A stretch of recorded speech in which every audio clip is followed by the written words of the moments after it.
महाभारतस्य विविधाः कथाः अत्र पठ्यन्ते। तत्र महाभारते मुख्या कथा काचित् भवति, तत्तु वयं जानीमः। तत्र महाभारते कौरवपाण्डवानां कथा एव मुख्या अस्ति। तत्र तेषां जन्म प्रभृति तेषां मरणपर्यन्तं या कथा भवति सा कथा एव तत्र मुख्या। किन्तु महाभारते तां मुख्यां कथां विहाय अन्याः बह्व्यः कथाः तत्र उक्ताः। तत्र कदाचित् व्यासेन धर्मरायं प्रति उक्ताः, कदाचित् भीष्मेण धर्मरायं प्रति उक्ताः। धर्मरायः इत्युक्ते युधिष्ठिरः। कदाचित् पाण्डवानां वनवासकाले तत्र ऋषिभिः पाण्डवान् उद्दिश्य उक्ताः कथाः। इत्येवं विविधाः कथाः तत्र सन्ति। सामान्यतः वयं मुख्यां कथां पठामः, अथवा यत्र कुत्रापि वयं तत्र दूरदर्शनेपि महाभारतस्य कथां यदा पश्यामः तदा तत्र मुख्या कथा भवति। किन्तु अन्याः अपि बह्व्यः कथाः, अतीव सुन्दर्यः कथाः सन्ति। वयम् उपाख्यानानि इति वदामः। तासां कथानाम् उपाख्यानानि इति नाम। अतीव स्वारस्यकराः, तथैव अतीव स्वारस्यकराणि, अतीव सुन्दराणि, अतीव नीतिबोधकानि उपाख्यानानि तानि भवन्ति।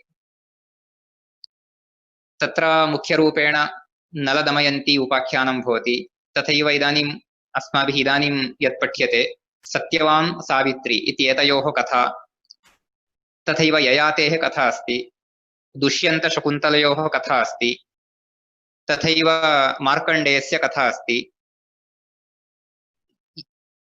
तत्र त्रिशङ्कुः इति वयं श्रुतवन्तः, तस्य कथापि अस्ति। तत्र रामायणस्य कथापि मध्ये आगच्छति। इत्युक्ते धर्मरायं प्रति, इत्युक्ते युधिष्ठिरं प्रति तत्र ऋषयः वदन्ति, पूर्वं भवतः पूर्वजः कश्चित् एवमेव वनवासं प्राप्तवान् आसीत्, तदा सोऽपि कष्टम् अनुभूतवान्। इदानीं प्रथमवारं भवता एव कष्टम् अनुभूयते इति भवान् मा चिन्तयतु इति ते ऋषयः युधिष्ठिरं वदन्ति। एवं रीत्या तत्र रामायणस्य कथा अपि आगच्छति। किन्तु रामायणस्य कथां वयं जानीमः, अतः एवं स्वारस्यकर्यः याः कथाः, अन्याः कथाः इत्युक्ते उपाख्यानानि यानि सन्ति तानि वयं पठामः इदानीम्। अत्र महाभारतस्य विषये वक्तव्यं चेत् भाषा अत्र सरला भवति। तत्र कदाचित् वयं यथा सम्भाषणं कुर्मः तद्वदेव भाषा भवति। इदानीं वयं कालिदासस्य काव्यं पश्यामः चेत् अथवा भारवेः काव्यं पश्यामः चेत् तत्र किञ्चित् काठिन्यम् अनुभवामः, किञ्चित् कष्टं तत्र अनुभवामः। किन्तु महाभारतस्य कथासु कष्टं किमपि नास्ति। काचित् विशिष्टा शैली अस्ति। वयं कानिचन दिनानि एवं निरन्तरं पठामः चेत् तां शैलीं ज्ञातुं शक्नुमः। तत्र कथा वस्तुतः तत्र तस्य भाषा, वेदव्यासस्य भाषा सरला एव अस्ति। तेन कारणेन अत्र अधिकं विवरणम् अपि नापेक्षितम्। अपि च एतत् अध्ययनसत्रम् अस्माभिः किमर्थम् आरब्धम् इत्युक्ते, अहम् एवं चिन्तितवान् महाभारतस्य उपाख्यानानि पठामि इति। तदा एवं कोऽपि अन्येपि एवं ये पठितुम् इच्छन्ति, श्रोतुम् इच्छन्ति, तेपि तत्र आगच्छन्ति चेत् तदानीम् उत्तमः सत्सङ्गः भवति इति कारणेन एवं एतस्मिन् गणे वयम् इदानीं पठन्तः स्मः। अहमपि इदानीं सत्यवान् सावित्री उपाख्यानं प्रथमवारं पठन् अस्मि। अहं केवलं कथां श्रुतवान् तावदेव जानामि। किन्तु अत्र इदानीं भवन्तः एवं मा चिन्तयन्तु यत् अहं पूर्वमेव कथां ज्ञातवान् अस्मि अथवा एतत् पूर्वमेव पठितवान्, अतः इदानीम् अत्र अहं पाठयामि इति भवन्तः मा चिन्तयन्तु। अहमपि इदानीं प्रथमवारं पठन् अस्मि। अतः कदाचित् तत्र यस्य कस्यापि शब्दस्य अर्थः कः इति अहमपि चिन्तयामि। एतत् सर्वं भवितुमर्हति।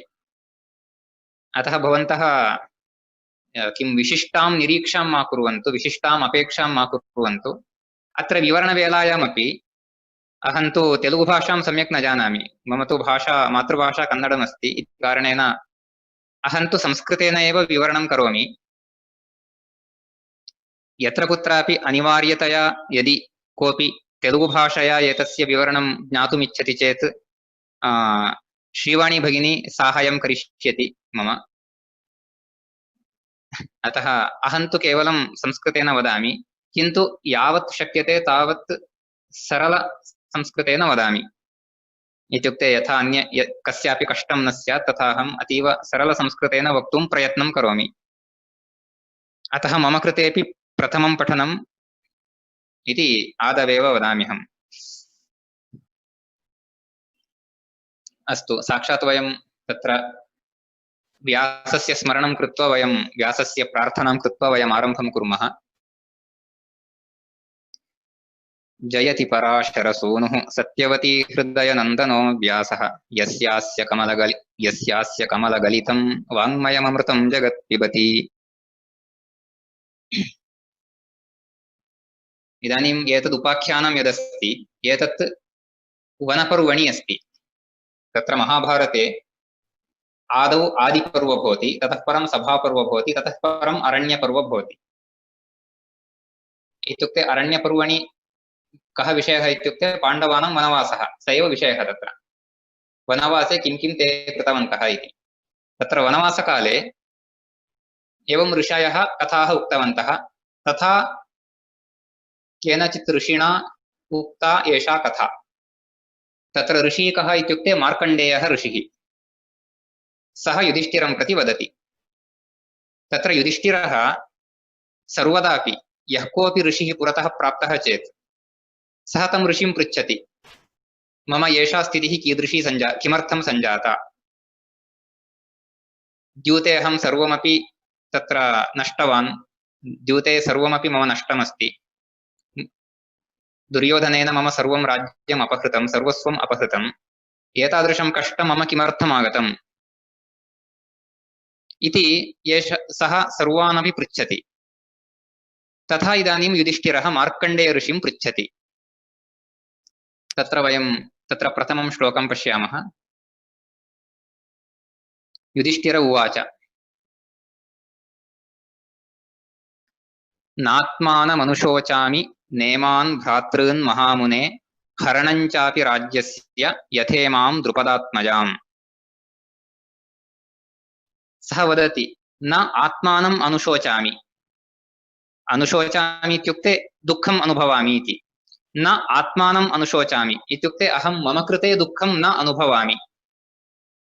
न इमान् भ्रातॄन् महामुने, हे महामुने इति महामुने इति अत्र मार्कण्डेयम् उद्दिश्य युधिष्ठिरः वदन् अस्ति। हे महामुने, अहम् आत्मानं न अनुशोचामि इत्युक्ते अहं स्वस्य विषये दुःखं न अनुभवामि। तथैव न इमान् भ्रातॄन् इत्युक्ते इमान् भ्रातॄन् अपि न अनुशोचामि इत्युक्ते मम एतेषां भ्रातॄणां विषये अपि मम दुःखं नास्ति। किमर्थमित्युक्ते अहं वनवासं कर्तुं शक्नोमि, मम भ्रातरः अपि वनवासं कर्तुं शक्नुवन्ति। किमर्थमित्युक्ते तेपि पूर्वम् अस्माकं सर्वेषां जन्म वने एव जातं, पर्वतप्रदेशे एव अस्माकं जन्म जातम्। अतः मम विषये मम चिन्ता नास्ति, मम भ्रातॄणां विषये अपि चिन्ता नास्ति। हरणञ्चापि राज्यस्य इत्युक्ते राज्यस्य हरणम् अपि अहं न अनुशोचामि, मम राज्यं गतम् इत्यपि अहं चिन्तां न करोमि। यथा इमां द्रुपदात्मजाम्, एतां द्रुपदात्मजाम् इत्युक्ते एतां द्रौपदीम् अहं यथा अनुशोचामि तथा अन्येषां विषये अहं न अनुशोचामि, न दुःखम् अनुभवामि इति। इत्युक्ते मम दुःखं, मम चिन्ता केवलं द्रौपद्याः विषये। किमर्थमित्युक्ते द्रौपदी राजपुत्री अस्ति, तस्याः वनवासस्य अभ्यासः नास्ति। तेन कारणेन सा कथं सोढुं शक्नोति, इति कृत्वा तस्याः विषये मम चिन्ता जायते इति सः वदति। एवम् अनुवर्तयति। द्यूते दुरात्मभिः क्लिष्टाः कृष्णया कृष्णया तारिता वयं जयद्रथेन च पुनर्वनाच्चापि हृता बलात्। द्रौपद्याः विषये किमर्थं दुःखम् अनुभवामि इत्युक्ते द्रौपद्या बहवः क्लेशाः अनुभूताः। द्यूते दुरात्मभिः क्लिष्टाः कृष्णया तारिता वयं। द्यूते दुरात्मानः इत्युक्ते दुष्टाः इत्युक्ते कौरवाः। तैः दुरात्मभिः वयं क्लिष्टाः इत्युक्ते अस्माकं पाण्डवानां क्लेशं ते जनितवन्तः। एवञ्च दुरात्मभिः क्लिष्टाः वयं कृष्णया तारिताः इत्युक्ते कृष्ण इत्युक्ते द्रौपद्याः अपरं नाम कृष्णा इति। कृष्णा अस्मान् तारितवती इत्युक्ते कृष्णा अस्माकं बन्धविमोचनं कृतवती। जयद्रथेन च पुनर्वनाच्चापि हृता बलात्। किन्तु वने जयद्रथेन सा हृता। तत्र पूर्वमेकं प्रकरणं सञ्जातं। तत्र जयद्रथः सः कुत्रचित् गच्छन्नासीत्। तदा एवं वनमार्गेण सः गच्छन्नासीत्। तदा तत्र द्रौपदी आसीत्। पाण्डवाः तत्र मृगयार्थं गतवन्तः आसन् इत्युक्ते प्राणिनां मृगयां कर्तुं ते गतवन्तः आसन्। द्रौपदी एकाकिनी आसीत्। तदानीं द्रौपद्याः अपहरणं सः कृतवान्। किन्तु पाण्डवाः आगत्य तेन सह युद्धं कृत्वा द्रौपद्याः रक्षणं कुर्वन्ति इति तत्र सा भिन्ना कथा। एवं रीत्या जयद्रथेन सा द्रौपदी अपहृता आसीत् इत्युक्ते तस्याः बहूनि कष्टानि तत्र सञ्जातानि वने।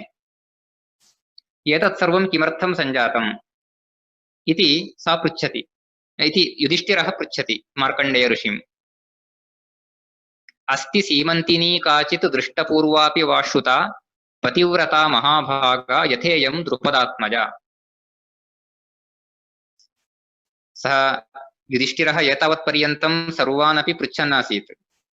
यावत् कष्टम् अहम् अनुभवन् अस्मि इदानीं तावत् कष्टं पूर्वम् अन्यः कोऽपि अनुभूतवान् वा इत्युक्ते पूर्वं कोऽपि न अनुभूतवान् स्यात्। अहमेव प्रथमवारम् एतादृशं कष्टम् अनुभवामि इति सः चिन्तयति स्म। तदा ते ऋषयः वदन्ति तथा नास्ति। पूर्वं तत्र रामस्य कथामपि उक्तवन्तः। रामोऽपि कष्टम् अनुभूतवान्। तथैव नलस्य कथाम् उक्तवन्तः। नलः अपि कष्टम् अनुभूतवान् इति। इदानीं युधिष्ठिरः पृच्छन् अस्ति द्रौपदी यथा कष्टम् अनुभूतवती इदानीं यथा कष्टम् अनुभवन्ती अस्ति तथा पूर्वं कापि पतिव्रता एवं कष्टम् अनुभूतवती वा इति सः पृच्छति धर्मरायः। अस्ति सीमन्तिनी काचित्। सीमन्तिनी इत्युक्ते तत्र सीमन्तः यस्याः अस्ति सा सीमन्तिनी इति। सामान्यतः तत्र तत्र महिलाः उद्दिश्य एतस्य प्रयोगं तत्र महाभारते रामायणे सर्वत्रापि कुर्वन्ति। एतादृशी सीमन्तिनी काचित् दृष्टपूर्वापि वा श्रुता इत्युक्ते भवद्भिः कापि एतादृशी पूर्वं दृष्टा वा न दृष्टा चेदपि न्यूनातिन्यूनं कापि श्रुता वा भवद्भिः। पतिव्रता महाभागा यथेयं द्रुपदात्मजा। एतादृशी द्रुपदात्मजा यथा तथा पतिव्रता तथैव महाभागा। महाभागा इत्युक्ते श्रेष्ठा इत्यर्थः। महाभागः महाभागा इत्युक्ते यस्याः व्यक्तित्वम् अत्यन्तम् उन्नतमस्ति तादृशी काचित् महाभागा भवद्भिः पूर्वं कदापि दृष्टा वा अथवा तादृश्याः विषये पूर्वं एतावत्पर्यन्तं भवद्भिः श्रुता वा इति सः पृच्छति। तदा मार्कण्डेय उवाच। मार्कण्डेयः वदति शृणु राजन् कुलस्त्रीणां महाभाग्यं युधिष्ठिर सर्वमेतत् यथा प्राप्तं सावित्र्या राजकन्यया।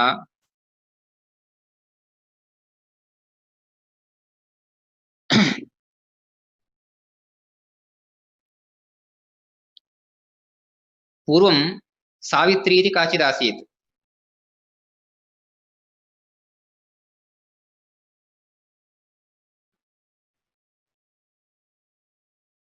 सा सावित्री अपि पतिव्रता आसीत्। तत्र अग्रे तदेव वदति, सावित्र्या राजकन्यया, सापि काचित् राजकन्या आसीत्।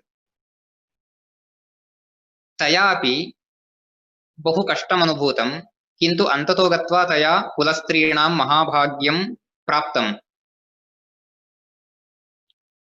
तत् कथं प्राप्तम् इति शृणु, हे राजन् त्वं शृणु। इत्युक्ते भवान् शृणोतु, कुलस्त्रीणां तत् महाभाग्यं यदस्ति तत् कथं सावित्र्या प्राप्तम् इत्युक्ते सावित्र्याः अपि सर्वं नष्टं जातमासीत्, किन्तु पुनः सा प्राप्तवती। सापि पतिव्रता आसीत्, सापि राजकन्या आसीत्, किन्तु कथं तया प्राप्तमिति इदानीं भवान् शृणोतु। तस्याः कथामहं वदामि इति सः वदति। आसीन्मद्रेषु धर्मात्मा राजा परमधार्मिकः, ब्रह्मण्यश्च महात्मा च सत्यसन्धो जितेन्द्रियः। आसीत् मद्रेषु धर्मात्मा राजा परमधार्मिकः। मद्रेषु इत्युक्ते तत्र मद्रेषु इति मद्रदेशे इत्यर्थः। मद्रेषु इत्युक्ते तत्र देशवाचकशब्दं सर्वदापि बहुवचने वदन्ति स्म पूर्वम्। इत्युक्ते रामायणकाले महाभारतकाले च मद्रः इति तत्र राज्यस्य नाम, देशस्य नाम। देश इत्युक्ते अस्माकं भारते विद्यमान विभिन्नप्रान्ताः।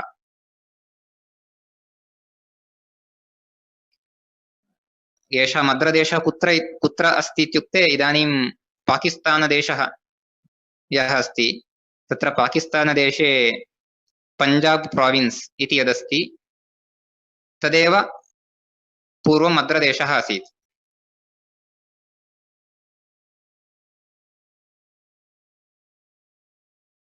एवञ्च तस्मिन् मद्रदेशे कश्चित् राजा आसीत्। सः राजा परमधार्मिकः आसीत्, धर्मात्मा आसीत्। इदानीं राज्यविशेषणानि एतानि: धर्मात्मा, परमधार्मिकः, ब्रह्मण्यः। ब्रह्मण्यः इत्युक्ते ब्राह्मणानां भक्तः इत्यर्थः। ब्राह्मणानां भक्तः इत्यस्य तात्पर्यं किम् इत्युक्ते वस्तुतः तस्मिन् काले ब्राह्मणाः इत्युक्ते ज्ञाननिष्ठाः, इत्युक्ते शास्त्राध्ययने शास्त्राध्यापने ज्ञानोपासन एतेषु कार्येषु रताः। इत्युक्ते तत्र ज्ञानोपासनं ये कुर्वन्तः आसन् तादृशाः ब्राह्मणाः।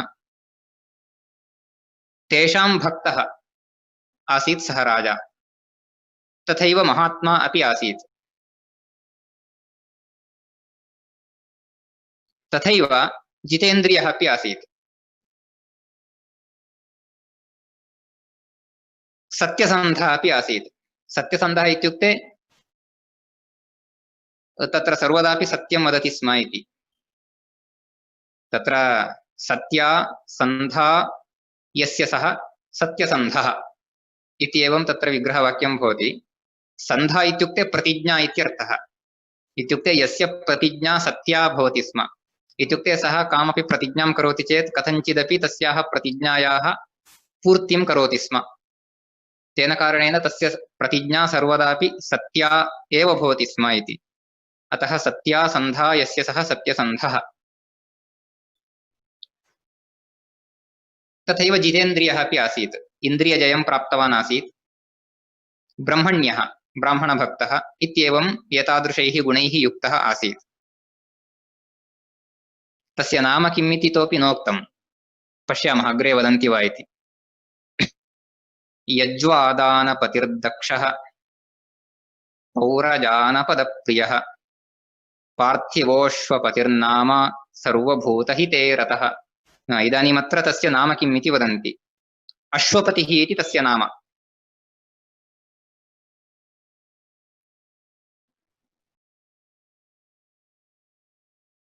सः यज्वा आसीत्। यज्वा इत्युक्ते यागशीलः। यः यजनं यः करोति सः यज्वा इत्युक्ते यागं यः करोति सः यज्वा। दानपतिः। दानपतिः इत्युक्ते सः दानमपि करोति स्म यथेष्टं। दानस्य पतिः आसीत्। दक्षः अपि आसीत्। दक्षः इत्युक्ते समर्थः इत्यर्थः।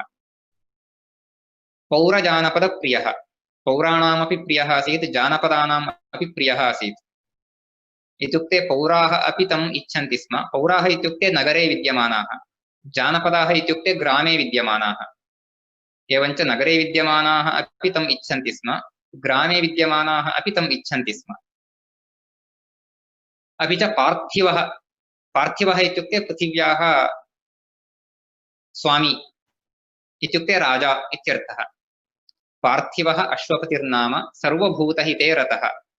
सर्वेषां भूतानां, न केवलं तस्य प्रजानाम्, अपि तु सर्वेषामपि भूतानां हिते रतः आसीत्, मग्नः आसीत्। इत्युक्ते सर्वदापि सर्वेषां भूतानां, सर्वेषां जीविनां, न केवलं प्राणिनाम्, अपि तु तत्र भूतानि इत्युक्ते प्राणिनः, वृक्षाः इति सर्वेपि स्थावरजङ्गमाः सर्वेपि अन्तर्भूताः।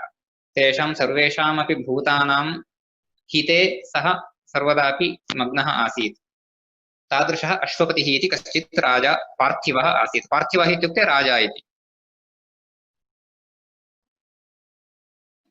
क्षमावान् अनपत्यश्च सत्यवाग् विजितेन्द्रियः अतिक्रान्तेन वयसा सन्तापम् उपजग्निवान्। सः क्षमावान् आसीत्।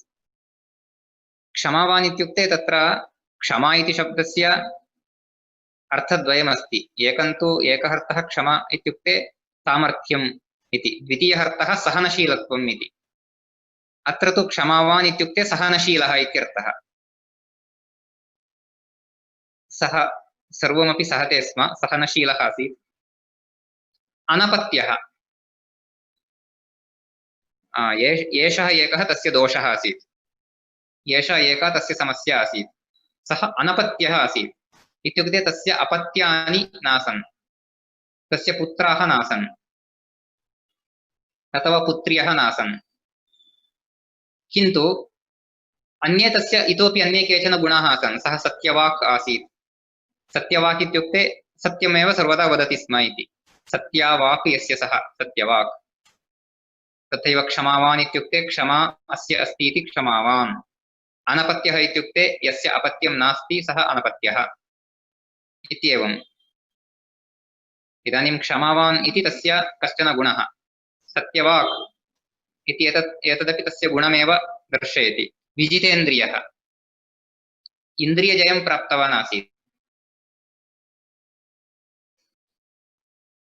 अतिक्रान्तेन वयसा सन्तापम् अनुजग्निवान्। तस्य वयः अपि अतिक्रान्तम् आसीत्। इत्युक्ते तस्य सामान्यं वयः इत्युक्ते तस्य यौवनम् अपि अतिक्रान्तम् आसीत्। तेन कारणेन सः सन्तापम् अनुजग्निवान्। तेन कारणेन सः दुःखं प्राप्तवान्। तत्र अनुगच्छति इति यत् क्रियापदमस्ति, अनुगच्छति इत्युक्ते अत्र प्राप्नोति इत्यर्थः अस्मिन् श्लोके। अनुगच्छति इत्यस्य अनुजग्निवान् इति कश्चन विशिष्टप्रयोगः। अत्र तवतु प्रत्ययान्तरूपं न, तवतु प्रत्ययान्तरूपं तु अनुगतवान् इति भवति।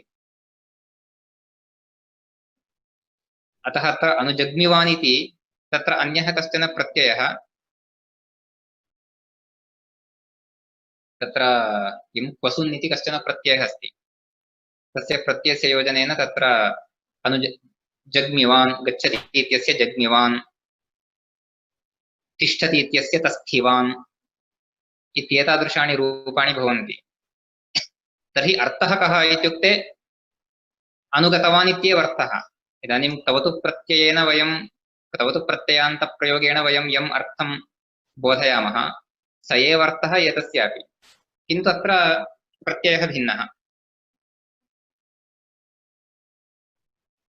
अनन्तरं अपत्योत्पादनार्थं च तीव्रं नियममास्थितः। इदानीम् अपत्यानि न सन्ति इति तस्य महत् दुःखमासीत्। अपत्यानाम् उत्पादनार्थम् इत्युक्ते पुत्राः प्राप्तव्याः इति कृत्वा सः तीव्रं नियमम् आस्थितः। अतीव कठिनं व्रतम् इत्यादिकं सर्वम् आचरितवान् सः। तीव्रं नियमम् आस्थितः इत्युक्ते तीव्रं नियमं सः पालितवान्। काले परिमिताहारो ब्रह्मचारी जितेन्द्रियः।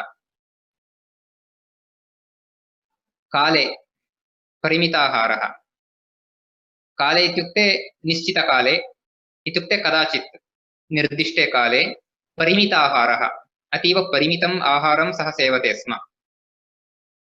तस्य आहारोऽपि अतीव परिमितः आसीत्, अत्यन्तम् अल्पः आसीत्। अपि च ब्रह्मचारी, सः ब्रह्मचर्यमपि पालयितुम् आरब्धवान्। जितेन्द्रियस्तु सः आसीदेव, एवञ्च सः जितेन्द्रियः, सः ब्रह्मचर्यं पालयन् अतीव परिमितम् अपि आहारं स्वीकुर्वन् सः व्रतम् आचरितुम् आरब्धवान्।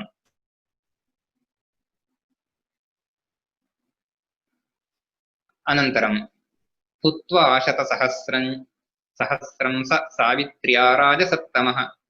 षष्ठे तदा काले बभूवमितभोजनः। हुत्वा शतसहस्रं, तत्र हुत्वा इत्युक्ते होमं कृत्वा इत्यर्थः।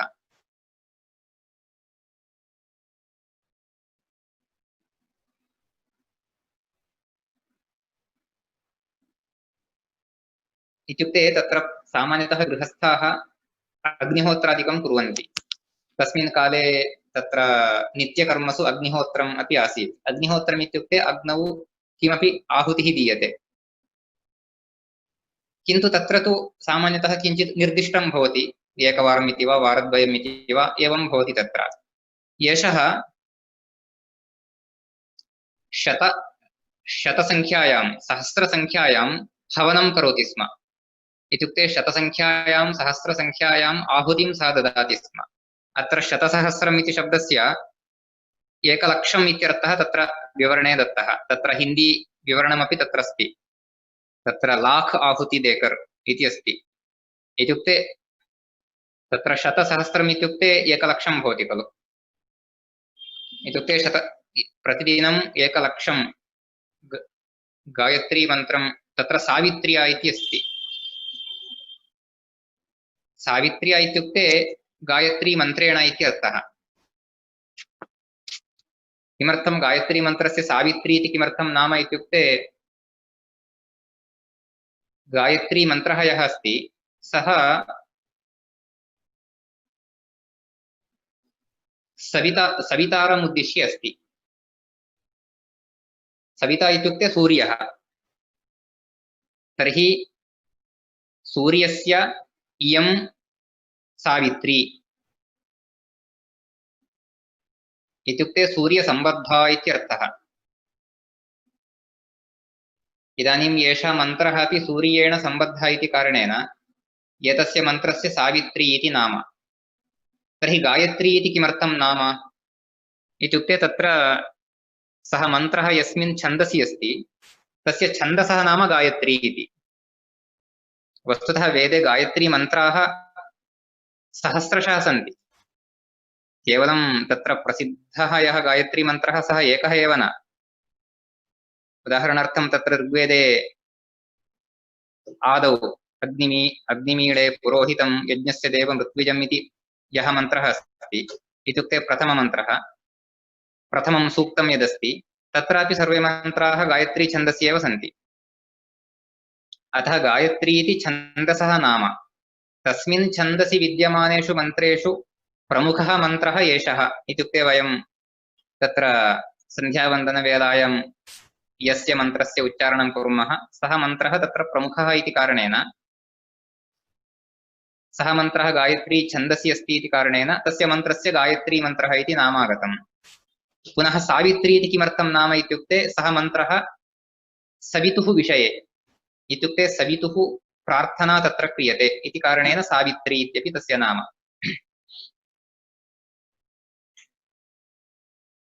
एवञ्च सावित्र्या इत्युक्ते गायत्री मन्त्रेण इत्यर्थः।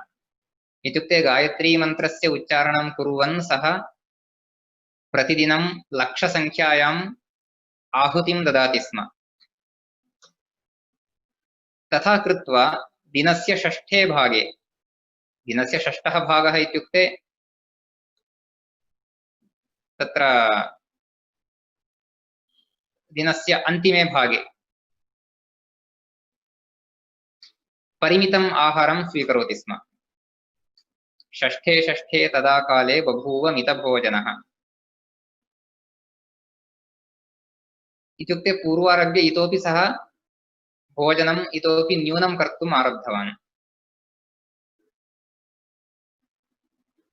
तत्र षष्ठम् इति शब्दस्य, षष्ठः कालः इति शब्दस्य अर्थः भवति 1/6 इति। आङ्ग्लभाषायां 1/6 इति यद्वयं वदामः, 1/6 इति वयं यद्वदामः तदेव तत्र षष्ठः भागः इत्यस्य अर्थः।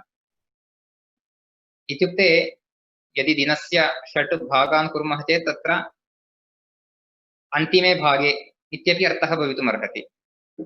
षष्ठे अन्तिमे भागे सः किञ्चित् आहारं स्वीकरोति स्म। तस्य लक्षसङ्ख्याकं हवनं कृत्वा अन्ते सः किञ्चित् भोजनं स्वीकरोति स्म, तावदेव। एतेन नियमेनासीत् वर्षाण्यष्टादशैव तु पूर्णे त्वष्टादशे वर्षे सावित्री तुष्टिमभ्यगात्। एतेन नियमेन वर्षाणि 18 आसीत्।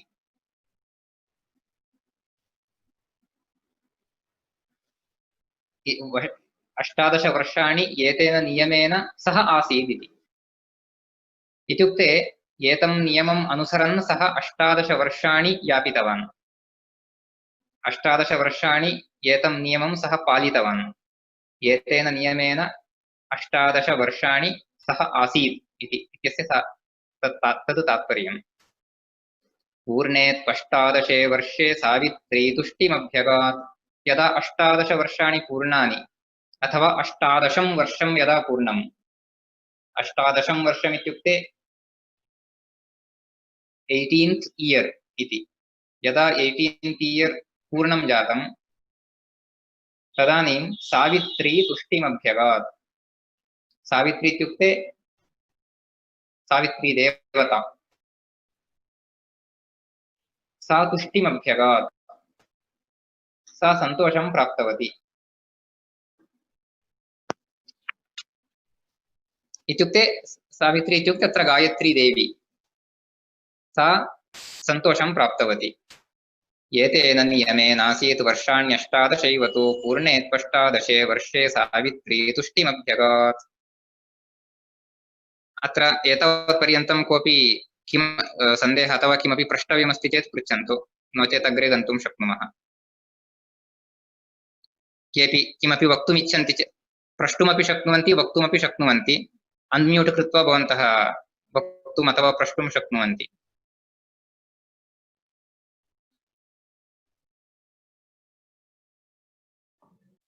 So if anybody has any questions, you can raise your hand and I will unmute that person. Or you can also use the chat. If you don't have any questions, we'll move forward.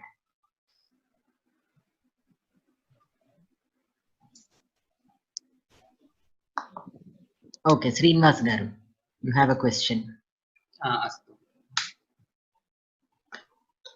पृच्छतु महोदय। अडगण्डि। Okay.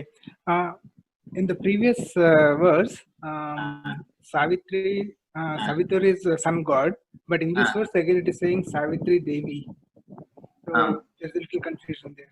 न, सावित्री देवी इत्युक्ते तत्र सावित्री इत्युक्ते अस्माभिः गायत्री इत्येव स्वीकर्तुं शक्यते। यतोहि तत्र पूर्वस्मिन् श्लोके सावित्री इति यदस्ति, यदासीत् तस्य गायत्री इति अर्थं ते दत्तवन्तः। इत्युक्ते गायत्री देवी एव अत्र सावित्री। Okay.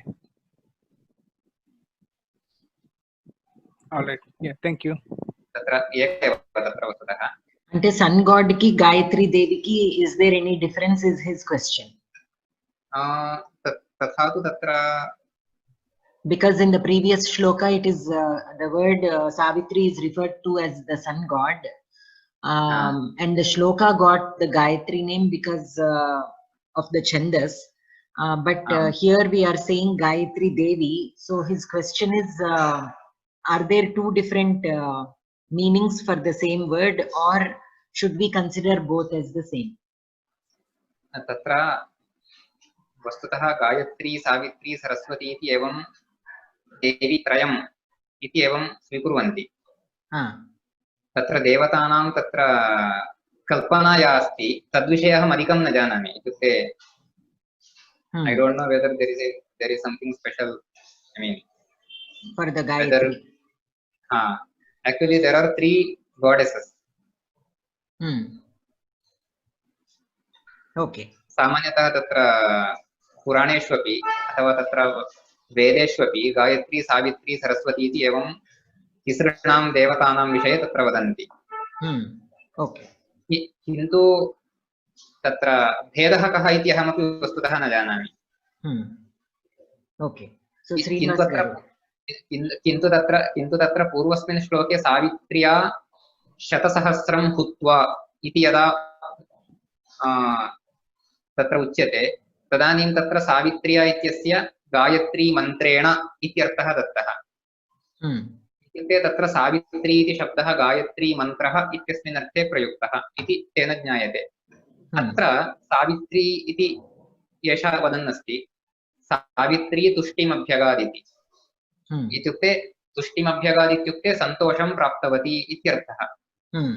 तर्हि सावित्री सन्तोषं प्राप्तवती इत्युक्ते सावित्री इति काचित् देवी सा सन्तोषं प्राप्तवती इति स्वीकरणीयम्। इत्युक्ते तर्हि सावित्री इति शब्दस्य अत्र गायत्री मन्त्रः इत्यर्थः भवितुं नार्हति। अपि तु सावित्री देवी इति स्वीकरणीयम्। सा देवी एतस्य विषये सन्तुष्टा सञ्जाता इति अर्थः। अस्तु। So Srinivas garu, అర్థమైంది కదా? Yes, అర్థమైందండి. Thank you. Okay. One more person has a question, Jay Shri. And then Kannan also has a question. आमां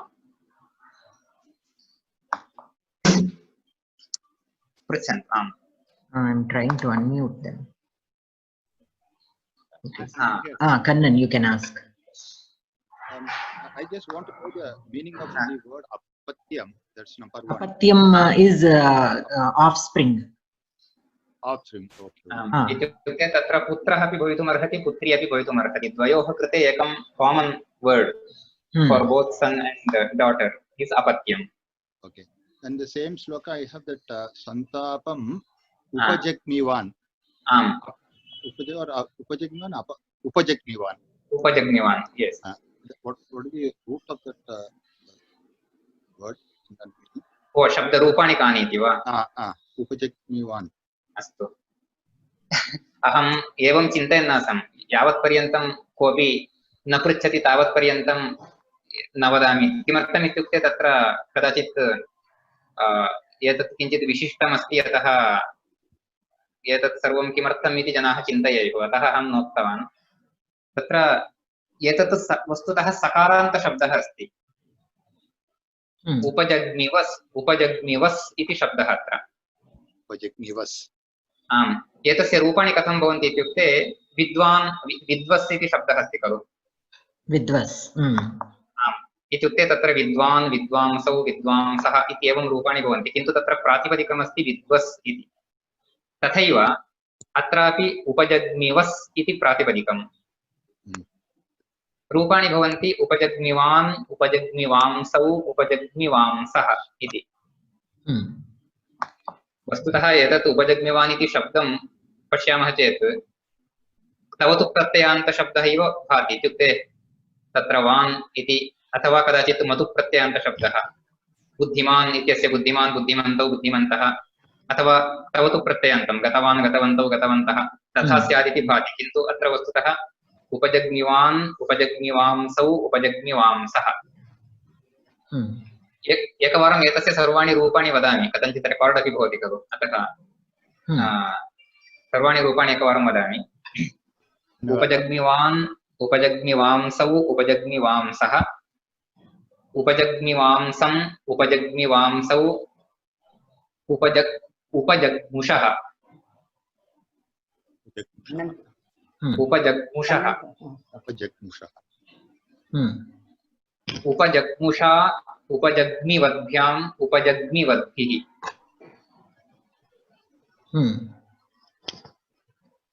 उपजग्मुषे, उपजग्मिवद्भ्याम्, उपजग्मिवद्भ्यः।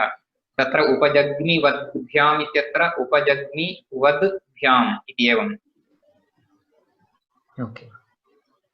उपजग्मुषे, उपजग्मिवद्भ्याम्, उपजग्मिवद्भ्यः, उपजग्मुषः, उपजग्मिवद्भ्याम्, उपजग्मिवद्भ्यः, उपजग्मुषः, उपजग्मुषोः, उपजग्मुषाम्, उपजग्मुषि, उपजग्मुषोः, उपजग्मिवत्सु इत्येवं रूपाणि भवन्ति तस्य। धन्यवादः महोदय। सन्नन्तपदं, but question pratyaya you mentioned. Thanks, actually धन्यवादः. The shlokas are, I have पूर्वं अहं महाभारत पूर्वं न पठितवती, but भाषा सरला एव अस्ति, but a little more व्याकरण विषये. In fact, I had the same doubt the other person asked it. One more thing in the last shlokam is abhyagat, abhi agata. Abhyagat. अस्तु अस्तु अगात्। अस्तु इत्युक्ते इदानीं भवताम् अपेक्षा इतोपि व्याकरणदृष्ट्या विवरणं व्याकरणदृष्ट्या किञ्चित् एक्स्ट्रा इन्फर्मेशन्।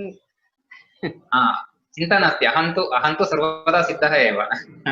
इत्युक्ते अहं किमर्थं न उक्तवान् पूर्वम् इत्युक्ते कदाचित् अन्येषां सर्वेषां कदाचित् boring The flow is very good. And very easily understandable. Thanks. It was very good. But a little more into the grammar will be more beneficial for us. Yeah, wherever necessary, he will be able to give, because most of because the majority of the participants are not very, so it can get a little boring and over.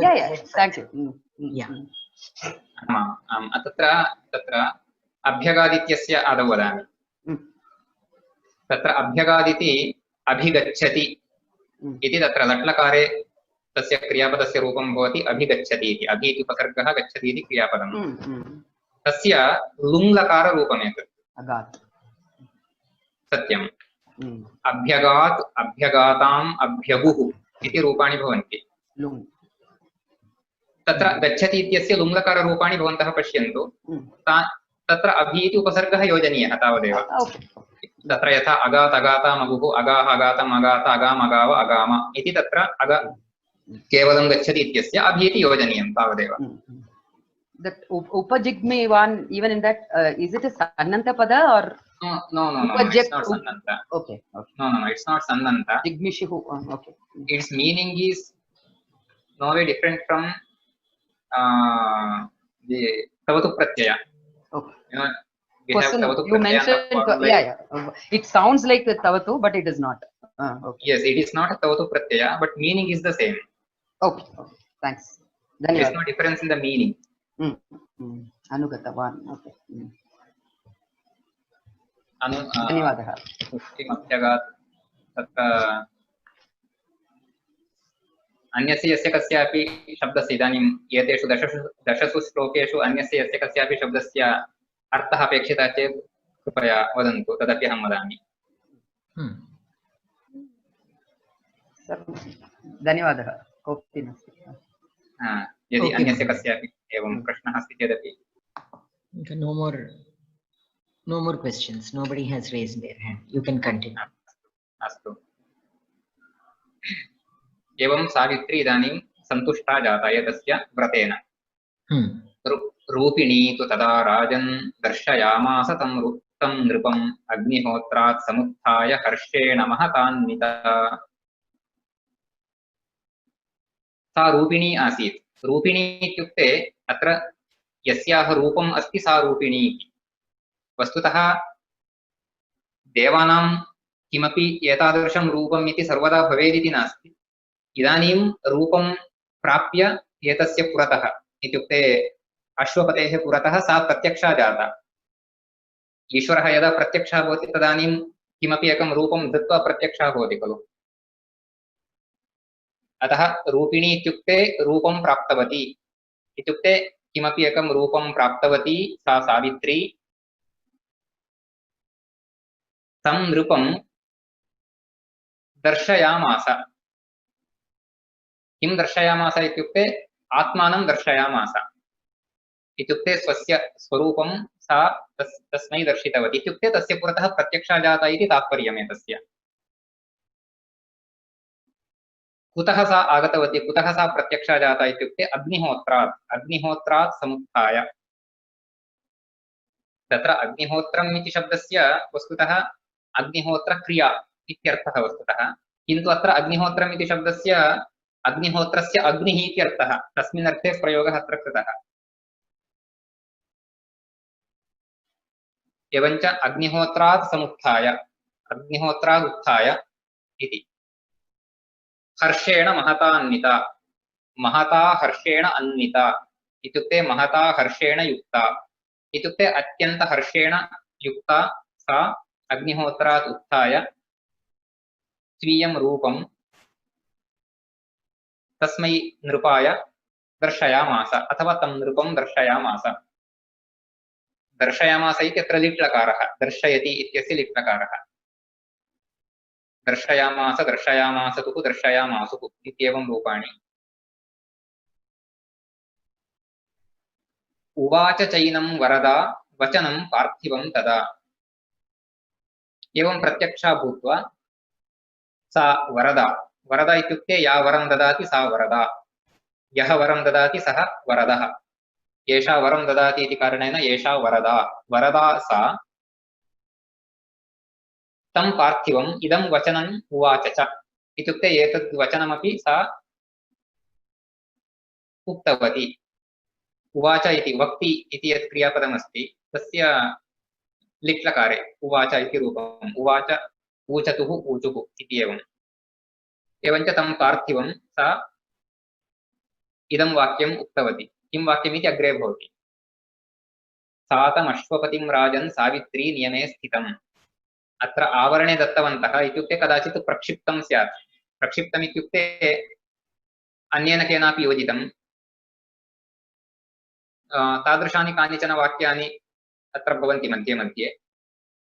भवतु नाम सा तम् अश्वपतिं राजन् सावित्री नियमे स्थितं। नियमे स्थितं तम् अश्वपतिं सा इदं वचनम् उवाच, एनं वचनम् उवाच इत्युक्ते एतं वाक्यं सा उक्तवती। एतं वाक्यम् इत्युक्ते अग्रे वक्ष्यमाणं वाक्यं, तद्वाक्यं किमिति अग्रे उच्यते, तदेव अग्रे। सावित्री उवाच, सावित्री इदानीं वक्तुम् आरब्धवती। ब्रह्मचर्येण शुद्धेन दमेन नियमेन च सर्वात्मना च भक्त्या च तुष्टास्मि तव पार्थिव। ब्रह्मचर्येण शुद्धेन, तव शुद्धेन ब्रह्मचर्येण अहं तुष्टा अस्मि, अहं सन्तुष्टा अस्मि। हे पार्थिव, हे राजन्, तव ब्रह्मचर्यं शुद्धं, तेन अहं सन्तुष्टा अस्मि। तथैव दमेन, दमः इत्युक्ते इन्द्रियनिग्रहः इत्यर्थः। शमः इत्युक्ते मनसः निग्रहः, दमः इत्युक्ते इन्द्रियनिग्रहः।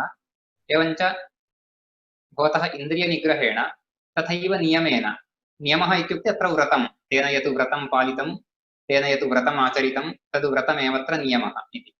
तेन नियमेन च सर्वात्मना च भक्त्या च, भक्त्या भवता या भक्तिः प्रदर्शिता तया भक्त्यापि सर्वात्मना, सर्वात्मना इत्युक्ते सर्वैः प्रकारैः, इन् आल् वेस् इति। सर्वैरपि प्रकारैः अहं तव, अहं तुष्टा अस्मि, सर्वात्मना अहं सन्तुष्टा अस्मि, सर्वप्रकारैः अहं सन्तुष्टा अस्मि। तेन किम्, इदानीं किमपि वरं पृच्छतु इति वक्तव्यं तया। तदेव सा वदति। वरं वृणीष्वाश्वपते मद्रराजय दीप्सितम् न प्रमादश्च धर्मेषु कर्तव्यस्ते कथञ्चन। इदानीं भवता वरं प्रष्टव्यं। वरं वृणीष्व हे अश्वपते, त्वं वरं वृणीष्व। यदीप्सितं, यत् भवान् इच्छति तत् वरं भवान् वृणीष्व। भवान् तत्र वृणीष्व इत्यस्ति चेत् त्वम् इति कर्तृपदं भवति, त्वं वृणीष्व। तत्र वृणीष्व इति वृणीते इति क्रियापदं। वृणीते, वृणाते, वृणते इत्येवं तस्य रूपाणि भवन्ति। एतत् क्रियापदं वस्तुतः उभयपदी अस्ति। इत्युक्ते वृणोति, वृणुतः, वृण्वन्ति इत्येवं परस्मैपदिरूपाण्यपि सन्ति। तथैव वृणीते, वृणाते, वृणते इति आत्मनेपदिरूपाण्यपि सन्ति। अत्र इदानीं वृणीते इति आत्मनेपदिरूपं, तस्य लोट्लकारे मध्यमपुरुषे एकवचनं वृणीष्व इति।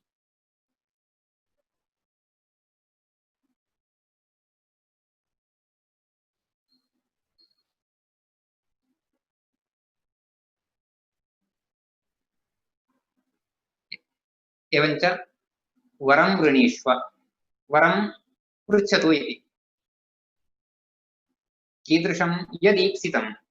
ईप्सितम् इत्युक्ते यद् आप्तुमिष्टं, यत् प्राप्तुमिष्टं, यद् भवान् प्राप्तुमिच्छति। ईप्सितम् इति तत्र सन्नन्तं पदम् ईप्सति। ईप्सति इत्युक्ते आप्तुमिच्छति इत्यर्थः। तर्हि ईप्सितम् इत्युक्ते आप्तुम् इष्टम् इत्यर्थः।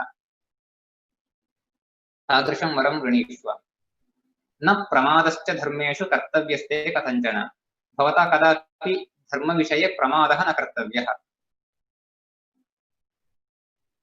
प्रमादः इत्युक्ते धर्मलोपः भवता कदापि न कर्तव्यः।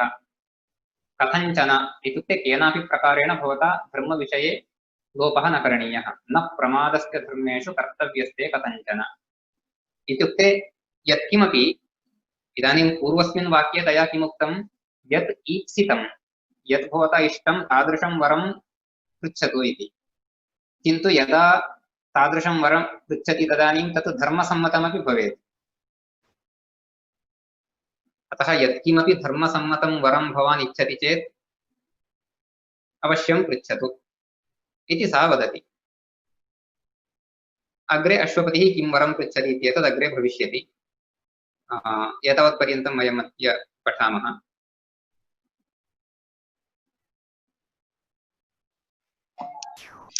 Mahodaya. आम्। So you want to stop here? Today? Yes. Okay. Anybody else? Any questions? Yes, if anybody has any questions, You can raise your hand.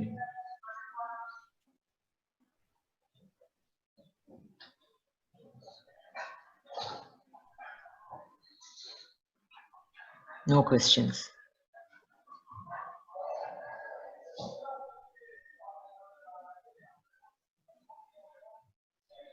इदानीम् एवं रीत्या एव वयं कुर्मः चेत् एतत् सम्यक् खलु? Samyak. So this will be the pattern of the session. So Mahodaya will read the shlokam and explain, and wherever necessary the grammar aspect will be explained. If it is easy enough, we'll just go forward. If anybody has any questions particularly in that grammar aspect, you can ask. We can address that. Okay, we have one question here. I just want, can you repeat that meaning of Ipsitam? Ipsitam meaning, repeat. ईप्सितम् इत्युक्ते तत्र आप्तुम् इष्टम् इति। आप्तुम् इत्युक्ते प्राप्तुम् इत्यर्थः। Those are called Sananta words. Sananta words, yes. I will talk to you about that later in detail. आमाम्। तत्र तत्र जिज्ञासितं, चिकीर्षितम्, एवमेव त्रिपटिषु विवक्षितं, एतादृशप्रयोगाः तत्र भवन्ति। तथैव ईप्सितम् इत्यपि आप्तुम् इष्टं, आप्तुम् इत्युक्ते प्राप्तुम् इत्यर्थः। तत्र प्राप्तुम् इत्यत्र प्रा इति उपसर्गः, आप्तुम् आप्नोति इति तदेव क्रियापदं तत्र एवञ्च आप्तुम् इष्टम् ईप्सितम् इति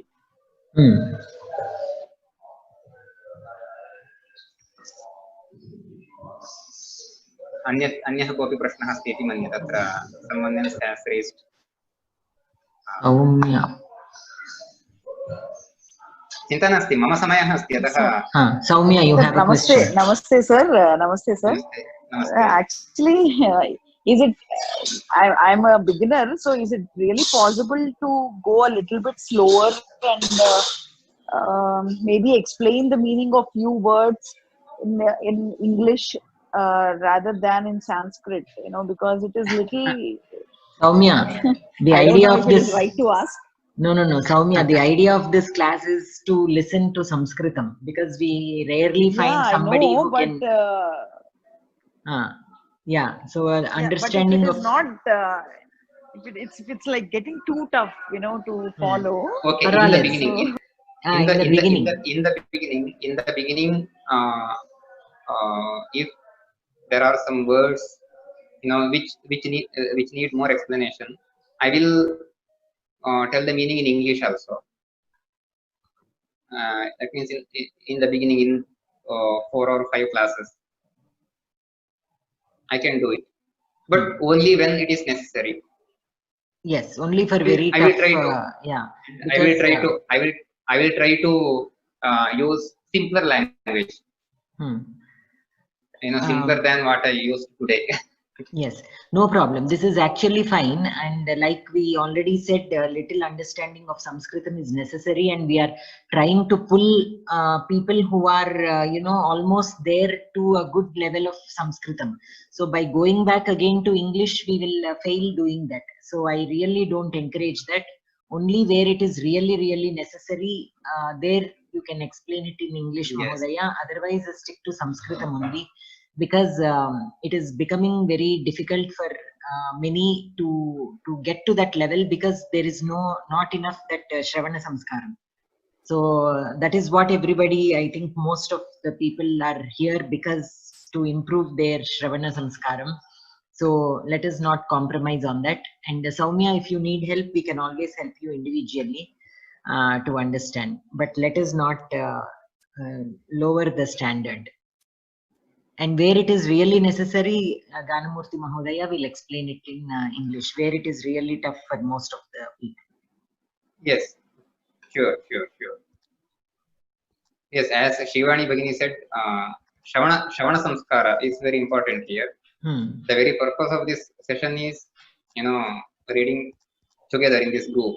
And understanding, because we don't find somebody who can explain it in Sanskritam.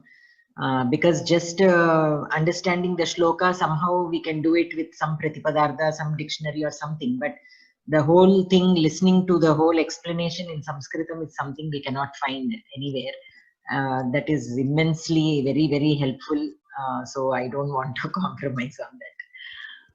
So if anybody needs extra help, I am willing to extend that help, but let us continue this way.